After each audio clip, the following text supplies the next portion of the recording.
अच्छे काम मेरे नसीब में ही है। लेकिन अब परिस्थितियां दूसरी है। दशकों तक भारत की नीति थी कि सारे देशों से समान दूरी बनाए रखो। आज के भारत की नीति है सारे देशों से समान रूप से नजदीकी बनाओ।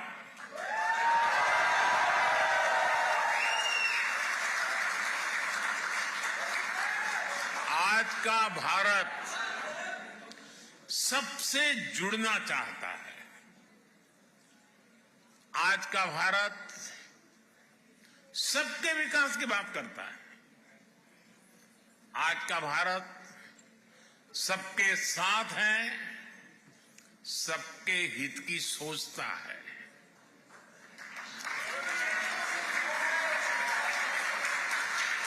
हमें गर्व है कि आज दुनिया भारत को विश्व बंधु के रूप में सम्मान दे रही है। आपको भी यहां यही अनुभव आ रहा है ना? मेरी जानकारी सही है ना? साथियों, हमारे लिए ये जियो पॉलिटिक्स का नहीं है, बल्कि संस्कारों का, वैल्यूज का विषय है। जिनको कहीं जगह नहीं मिली, उनको भारत ने अपने दिल और अपनी जमीन दोनों जगह स्थान दिया है।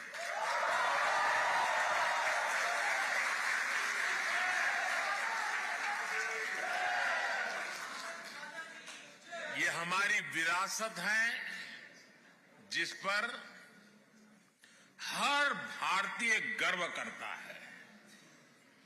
पोलैंड तो भारत के इस सनातन भाव का साक्षी रहा है।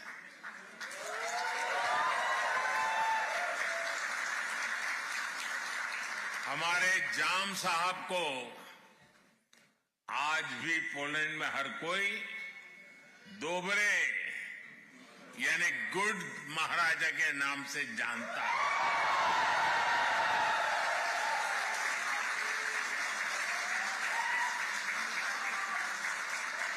वर्ल्ड वॉर II के दौरान जब पोलैंड मुश्किलों से घिरा हुआ था, जब पोलैंड की हजारों महिलाएं और बच्चे शरण के लिए जगह जगह भटकते थे, तब जाम साहब, दिग्विजय सिंह, रंजीत सिंह जाडेजा जी आगे आए।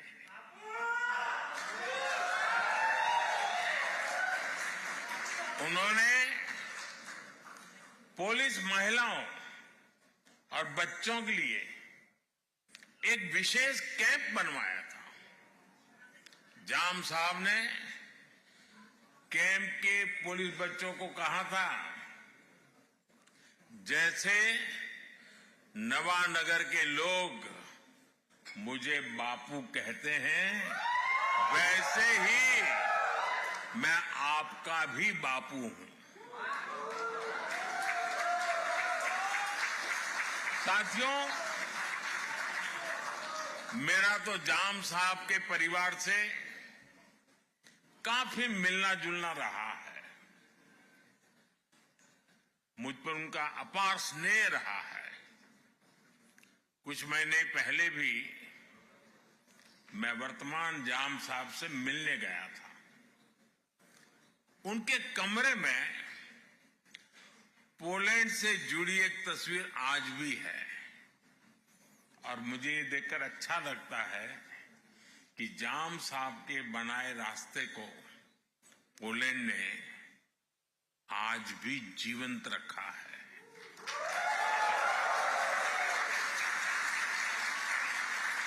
2 दशक पहले जब गुजरात में भीषण भूकंप आया था तो जामनगर भी उसकी चपेट में आ गया था।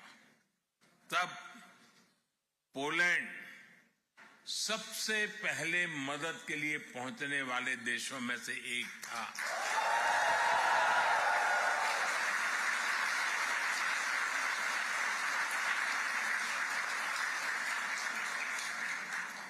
यहां पोलैंड में भी लोगों ने जाम साहब और उनके परिवार को भरपूर सम्मान दिया है। ये प्यार वॉर्सो में गुड महाराजा स्क्वायर में साफ साफ दिखता है। कुछ देर पहले मुझे भी दोबरे महाराजा मेमोरियल और कोल्हापुर मेमोरियल के दर्शन का सौभाग्य मिला है। इस अविस्मरणीय घड़ी में मैं एक जानकारी भी आपको देना चाहता हूं। भारत जाम साहब मेमोरियल यूथ एक्सचेंज प्रोग्राम शुरू करने जा रहा है।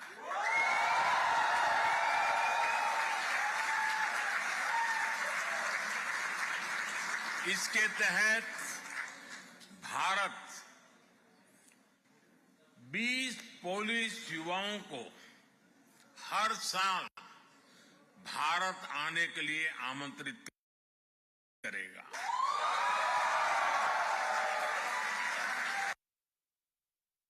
ट्रिब्यूट है।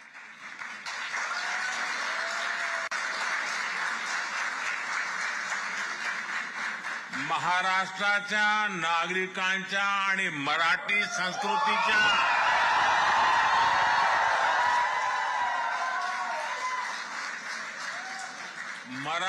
संस्कृतीच्या प्रती पोलंडचे नागरिकांनी व्यक्त केलेला हा सन्मान आहे।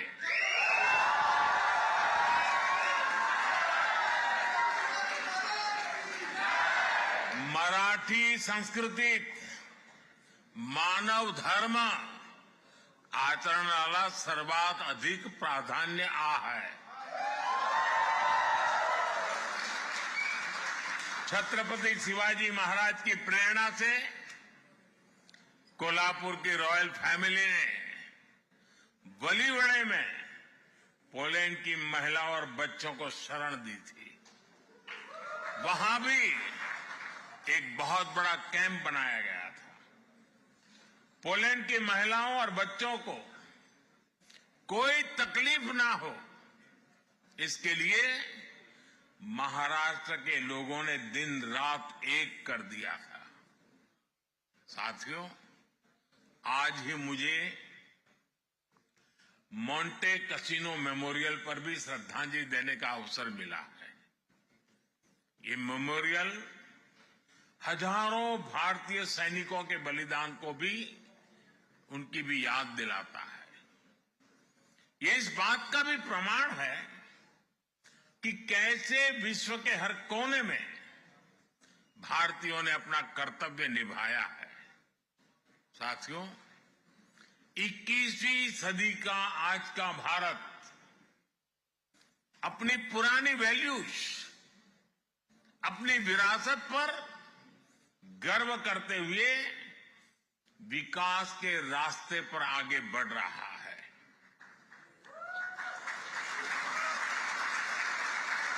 आज दुनिया भारत को उन खूबियों के कारण जानती है जिसे भारतीयों ने सारी दुनिया के सामने साबित करके दिखाया है। सभी अपने एक्सेलेंस से छाए हुए हैं।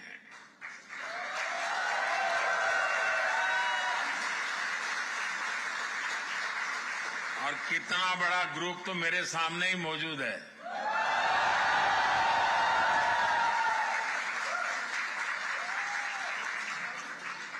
साथियों, हम भारतीयों की एक पहचान एम्पैथी भी है। दुनिया के किसी देश में संकट आए, भारत पहला देश होता है जो मदद के लिए हाथ बढ़ाता है।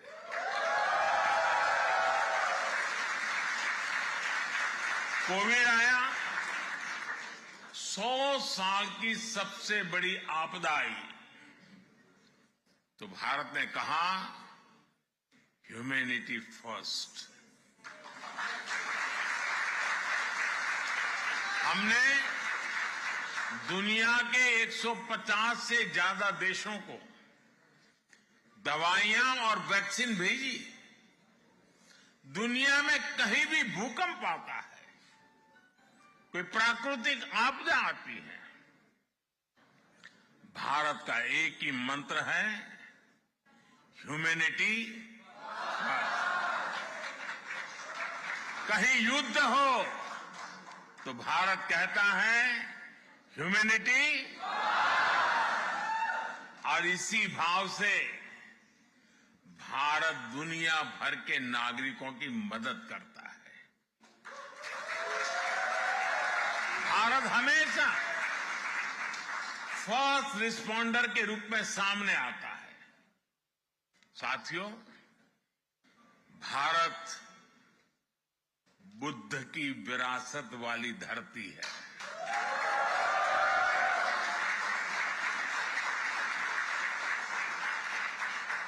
और जब बुद्ध की बात आती है तो जो युद्ध नहीं, शांति पर विश्वास करती है।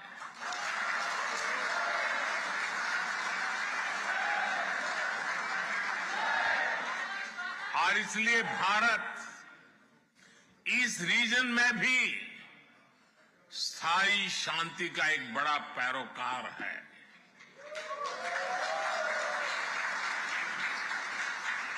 भारत का मत एकदम साफ है,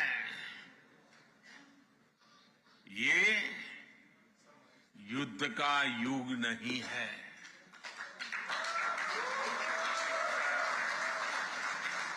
ये उन चुनौतियों से निपटने के लिए एकजुट होने का समय है, जिनसे मानवता को सबसे बड़े खतरे हैं।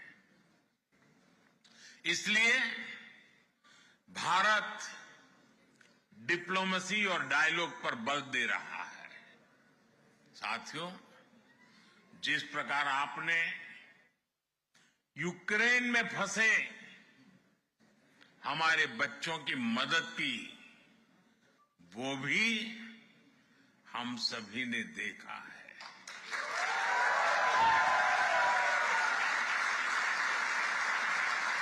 आपने उनकी बहुत सेवा की थी। आपने लंगर लगाए, आपने अपने घर के दरवाजे खोले, अपने रेस्तरां खोल दिए। पोलैंड की सरकार ने तो वीजा जैसे बंधनों को भी हमारे स्टूडेंट्स के लिए हटा दिया था।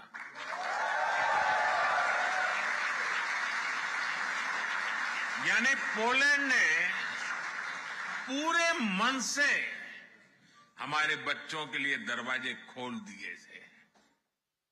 आज भी जब मैं यूक्रेन से लौटे बच्चों से मिलता हूं तो वे पोलैंड के लोगों की और आपकी खूब प्रशंसा करते हैं।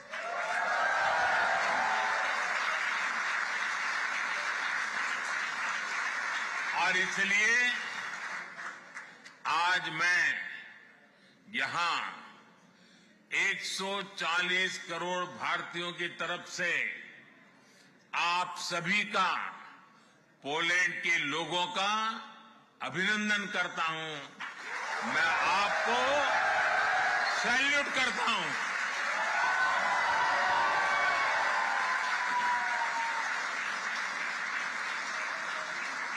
साथियों, भारत और पोलैंड के समाज में अनेक समानताएं हैं। एक बड़ी समानता हमारी डेमोक्रेसी की भी है। भारत मदर ऑफ डेमोक्रेसी तो है ही, एक पार्टिसिपेटिव और वाइब्रेंट डेमोक्रेसी भी है।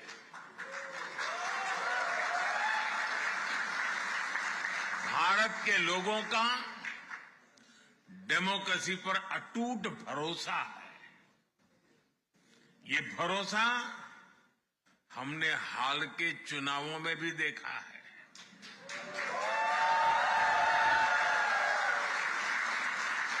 ये इतिहास के सबसे बड़े चुनाव थे।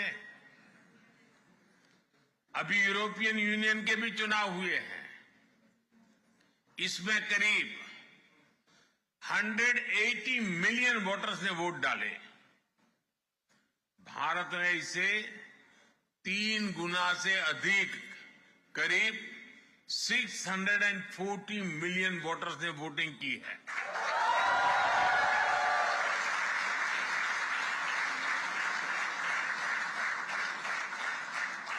भारत के इन चुनावों में हजारों पॉलिटिकल पार्टी ने हिस्सा लिया। करीब 8,000 कैंडिडेट्स मैदान में थे। 5 मिलियन से ज्यादा वोटिंग मशीन्स, 1 मिलियन से ज्यादा पोलिंग स्टेशंस, 15 मिलियन से ज्यादा कर्मचारी। इस स्केल का मैनेजमेंट, इतनी एफिशिएंसी और चुनाव पर इस लेवल का ट्रस्ट, ये भारत की बहुत बड़ी ताकत है।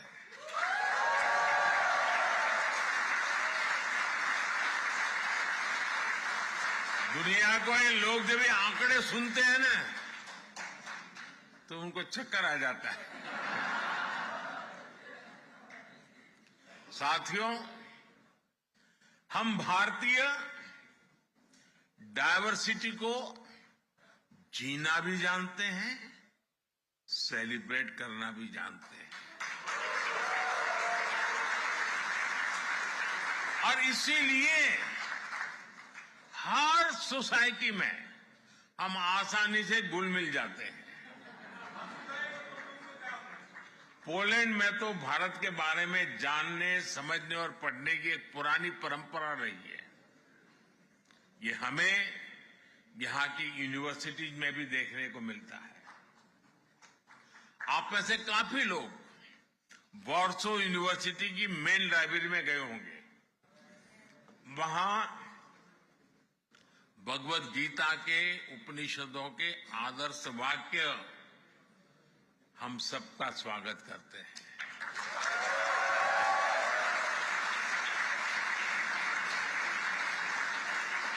तमिल हो, संस्कृत हो, ऐसी अनेक भारतीय भाषाओं को पढ़ने वाले यहां अनेक लोग हैं। यहां की बेहतरीन यूनिवर्सिटीज में इंडिया स्टडीज से जुड़ी चेयर्स है। पोलैंड और भारतीयों का एक कनेक्ट कबड्डी से भी है।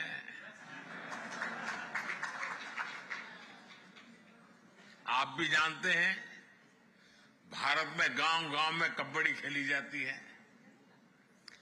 भारत से ये खेल पोलैंड पहुंचा है और पोलैंड के लोगों ने कबड्डी को नई ऊंचाई पर पहुंचा दिया है। पोलैंड लगातार 2 सालों तक यूरोपियन कबड्डी चैंपियन रहा है।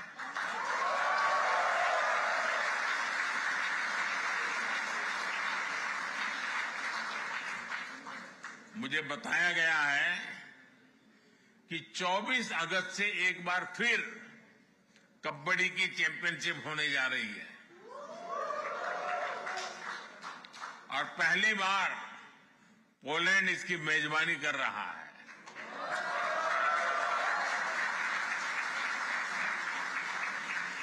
मैं आज आपके माध्यम से पोलैंड की कबड्डी टीम को अपनी शुभकामनाएं भी देता हूं। साथियों, आपने कुछ दिन पहले ही यहां आजादी का उत्सव मनाया है। आजादी के आंदोलन के समय हमारे स्वतंत्रता सेनानियों ने समृद्ध भारत का सपना देखा था। आज हर भारतीय उस सपने को साकार करने के लिए जी तोड़ मेहनत कर रहा है। भारत ने लक्ष्य तय किया है कि 2047 तक खुद को भारत विकसित भारत बनाने का संकल्प लेकर के हमारा देश आगे बढ़ा।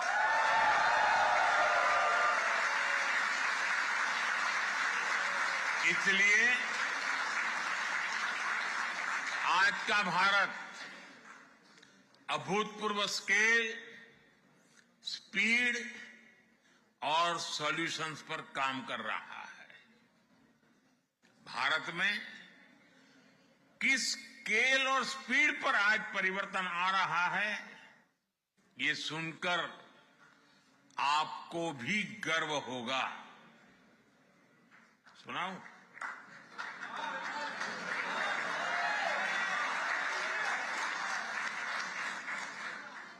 भारत में पिछले 10 साल में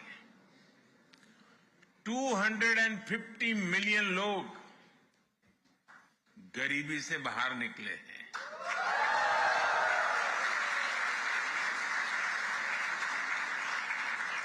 और 250 मिलियन मतलब ये संख्या फ्रांस, जर्मनी और यूके की टोटल पॉपुलेशन से भी ज्यादा है।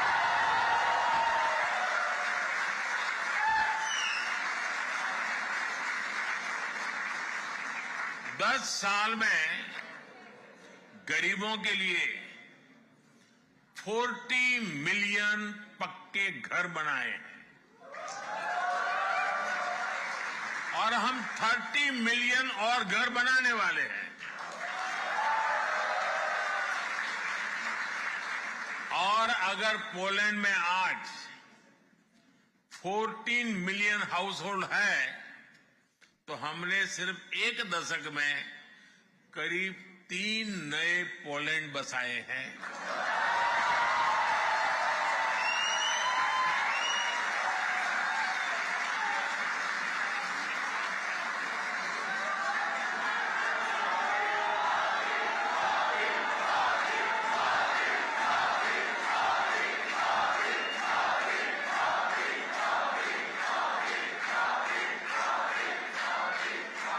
फाइनेंशियल इंक्लूजन को तो हम नेक्स्ट लेवल पर ले गए हैं। 10 साल में भारत में 500 मिलियन जनधन बैंक अकाउंट्स खुलवाए हैं। ये संख्या पूरे यूरोपियन यूनियन की पॉपुलेशन से ज्यादा है।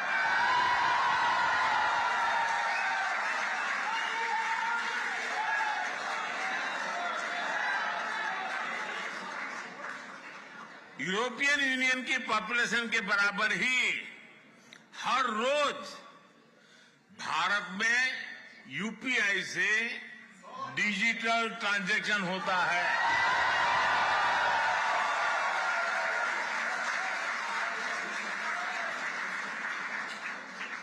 यूरोपियन यूनियन की कुल आबादी से ज्यादा भारतीयों को सरकार 5 लाख रुपए का फ्री हेल्थ इंश्योरेंस देती है।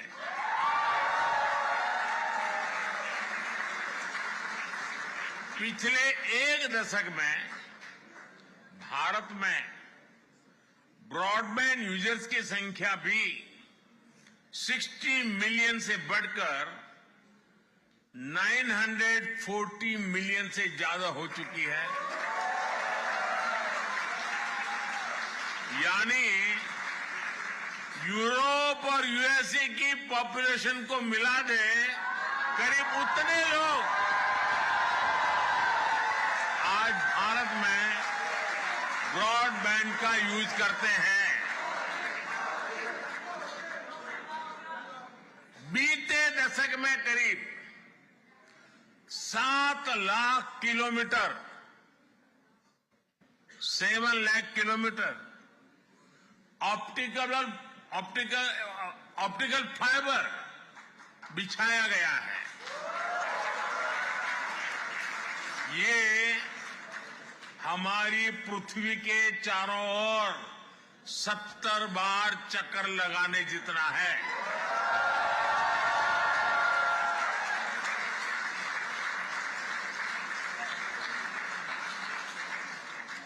भारत ने 2 साल के भीतर ही देश के हर जिले तक 5G नेटवर्क पहुंचाया है। अब हम made in India 6G network पर काम कर रहे हैं।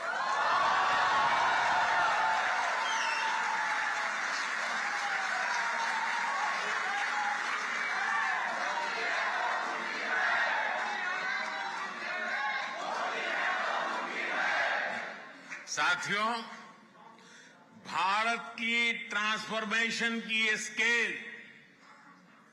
पब्लिक ट्रांसपोर्ट में भी दिखती है। 2014 में भारत के 5 शहरों में ऑपरेशनल मेट्रो थी। आज 20 शहरों में ऑपरेशनल मेट्रो है।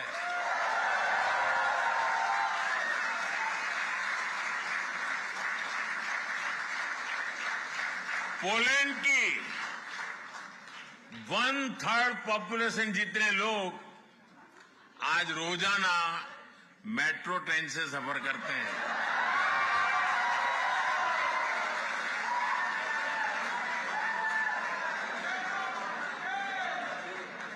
साथियों, भारत जो भी करता है वो नया रिकॉर्ड बन जाता है, इतिहास रच जाता है।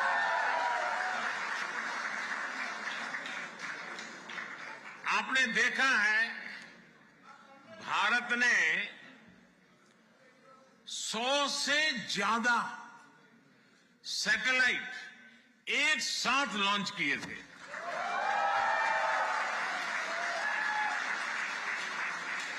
ये भी अपने आप में एक रिकॉर्ड है। अभी 2 दिन बाद 23 अगस्त को ही नेशनल स्पेस डे है। आप भी जानते हैं, याद है ना? क्या याद है?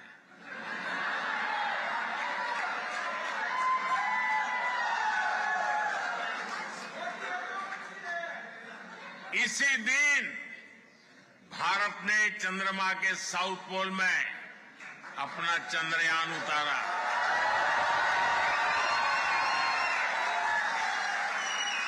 जहां कोई देश नहीं पहुंच पाया, वहां भारत पहुंचा है और उस स्थान का नाम है, उस स्थान का नाम है भारत। दुनिया का तीसरा बड़ा स्टार्टअप इकोसिस्टम है। साथियों, दुनिया की आबादी में भारत का हिस्सा करीब 16-17% रहा है, लेकिन आबादी के लिहाज से ग्लोबल ग्रोथ में भारत की हिस्सेदारी पहले उतनी नहीं थी। अब स्थितियां तेजी से बदल रही है। साल 2023 में ग्लोबल ग्रोथ में भारत की हिस्सेदारी 16% से अधिक रही है।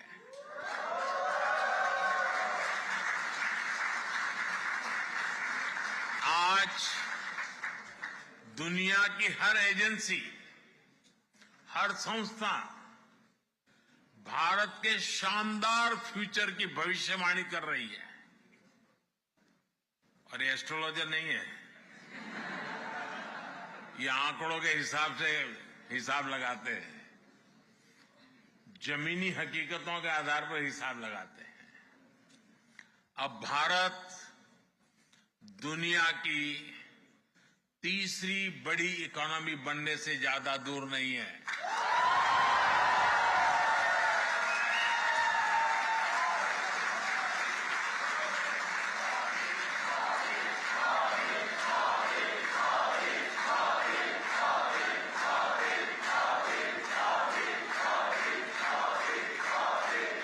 मैंने देश की जनता को वादा किया है,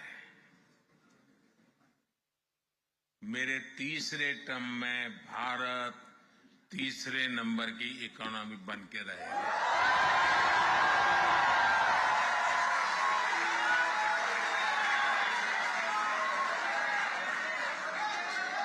आने वाले वर्षों में दुनिया भारत का जबरदस्त आर्थिक उभार देखने जा रही है। नेस्कॉम का अनुमान है कि अपने डिजिटल इंफ्रास्ट्रक्चर के कारण भारत इस दशक के अंत तक $1 ट्रिलियन की इकोनॉमी बन जाएगा।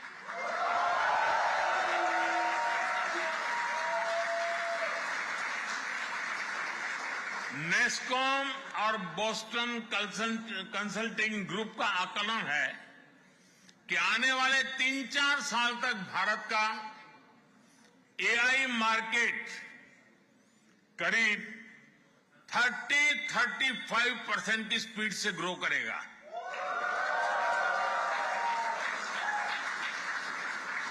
यानी भारत को लेकर एक अभूतपूर्व पॉजिटिविटी चारों तरफ नजर आ रही है। आज Bharat semiconductor mission, deep ocean mission, national green hydrogen mission, national quantum mission और एआई मिशन पर इसलिए काम कर रहा है ताकि आने वाले अनेक दशकों तक भारत बहुत आगे रहे।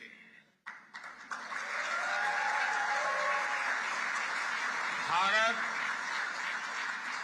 आने वाले कुछ वर्षों में अपना स्पेस स्टेशन स्थापित करने की भी तैयारी कर रहा है और वो दिन दूर नहीं जब आप भारत के एस्ट्रोनॉट्स को मेड इन इंडिया गगनयान,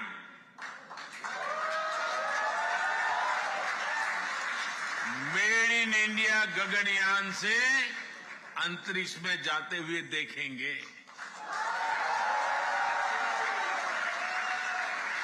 साथियों, भारत का पूरा फोकस आज क्वालिटी मैन्युफैक्चरिंग और क्वालिटी मैन पावर पर है। ये दो ऐसी चीजें हैं जो ग्लोबल सप्लाई चेन के लिए बहुत आवश्यक है। हाल में जो बजट आया है उसमें हमने अपने यूथ की स्किलिंग और जॉब क्रिएशन पर बहुत जोर दिया है। यहां बहुत बड़ी संख्या में हमारे नौजवान पढ़ाई के लिए आए हैं। हम भारत को भी एजुकेशन, रिसर्च और इनोवेशन का एक बहुत बड़ा सेंटर बनाने में जुटे हैं। साथियों, टेक्नोलॉजी हो, मेडिकल केयर हो, एजुकेशन हो, हर सेक्टर में दुनिया के लिए एक स्किल्ड मैन पावर बनाने का बीड़ा भारत ने उठाया है।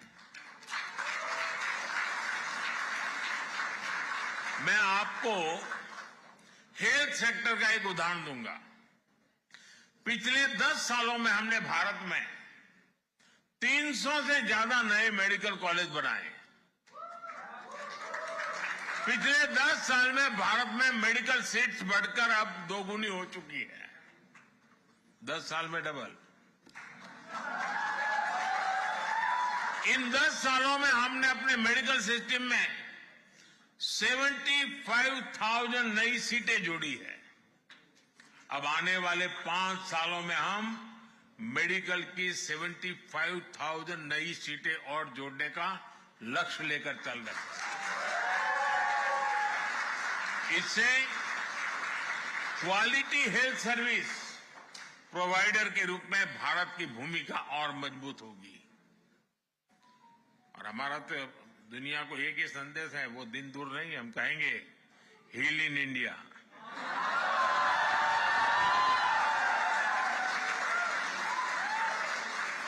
अभी हम तैयारी कर रहे हैं। साथियों, इनोवेशन और यूथ भारत और पोलैंड दोनों के देशों की विकास के ऊर्जा देने वाले हैं। आज मैं एक बड़ी खुशखबरी लेकर आपके बीच आया हूं। भारत और पोलैंड दोनों देशों ने आपस में एक सोशल सिक्योरिटी एग्रीमेंट पर सहमति बना ली है।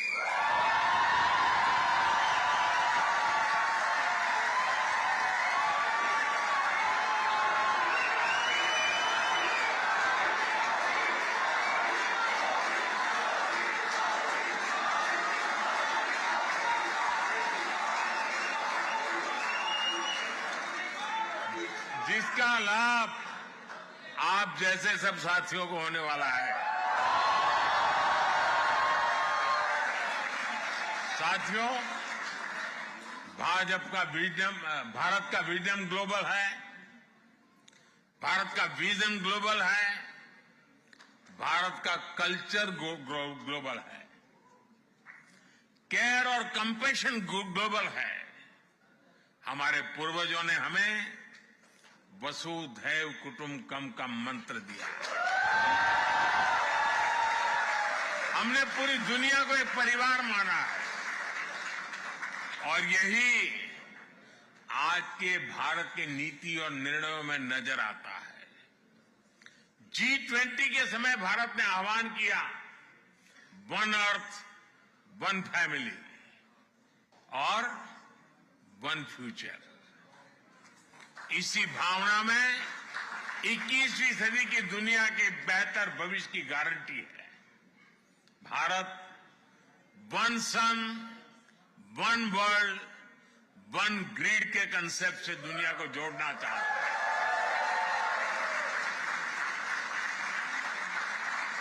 ये भारत ही है जो वन अर्थ, वन हेल्थ को स्वस्थ दुनिया की गारंटी मानता है।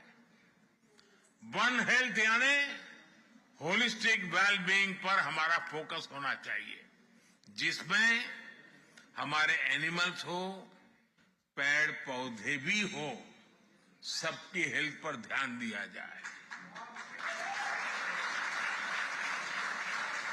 आज जिस तरह की स्थितियां हम देख रहे हैं, उसमें वन हेल्थ का सिद्धांत और जरूरी हो गया है। भारत ने मिशन लाइफ यानी लाइफस्टाइल फॉर एनवायरनमेंट का एक मॉडल पूरी दुनिया को दिया है। आपने भारत में चल रहे एक बड़े अभियान के बारे में भी जरूर सुना होगा। ये अभियान है एक पेड़ मां के नाम।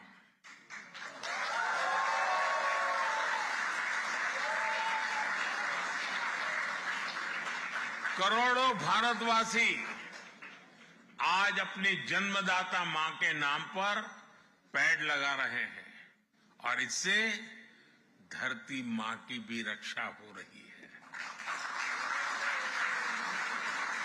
साथियों, इकोनॉमी और इकोलॉजी में बैलेंस आज भारत की प्राथमिकता है।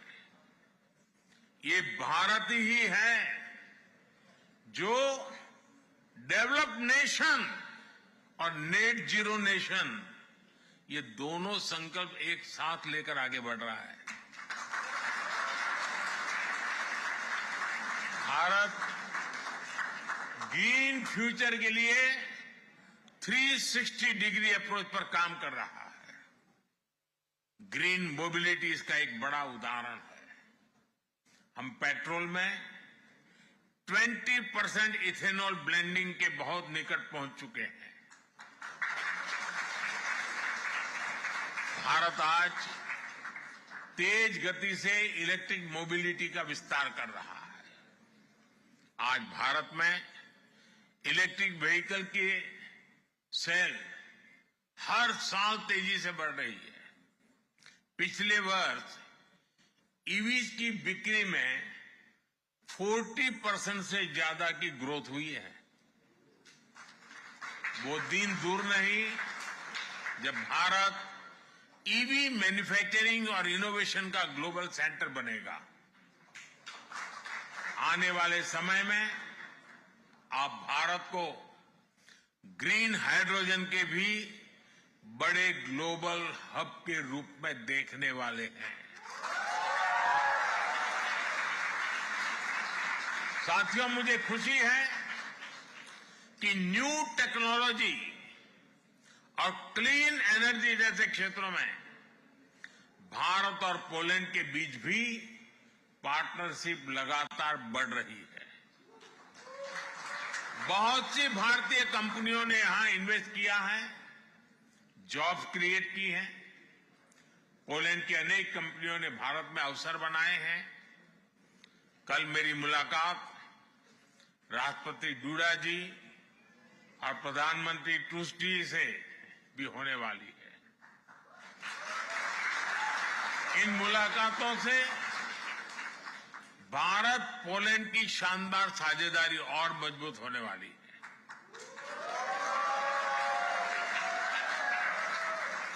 प्रधानमंत्री टूस्क तो भारत के बहुत अच्छे मित्र हैं। जब वे यूरोपियन काउंसिल के अध्यक्ष थे तब भी मेरी कई बार उनसे मुलाकात हो चुकी है। साथियों, आज का भारत एक स्वर, एक भाव से एक विकसित भविष्य लिखने में जुटा है।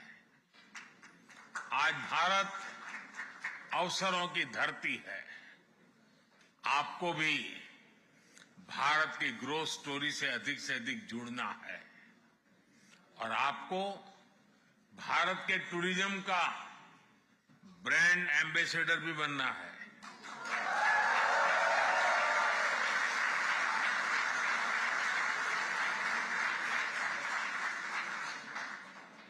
मतलब क्या करेंगे?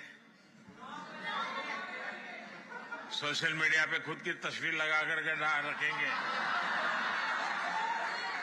ताजमहल के सामने बैठेंगे। ब्रांड एम्बेसडर का मतलब है कि आपको हर वर्ष हर एक को कम से कम 5 पुलिस परिवारों को भारत देखने के लिए भेजना है।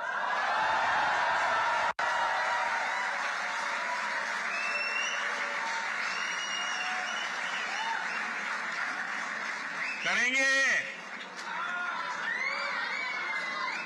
इतना तो होमवर्क देना चाहिए ना मुझे।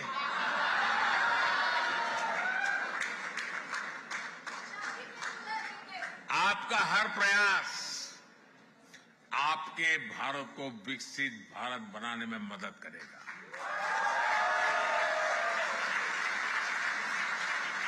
साथियों, एक बार फिर यहां आने के लिए, इस शानदार स्वागत के लिए मैं आप सभी का आभार व्यक्त करता हूं।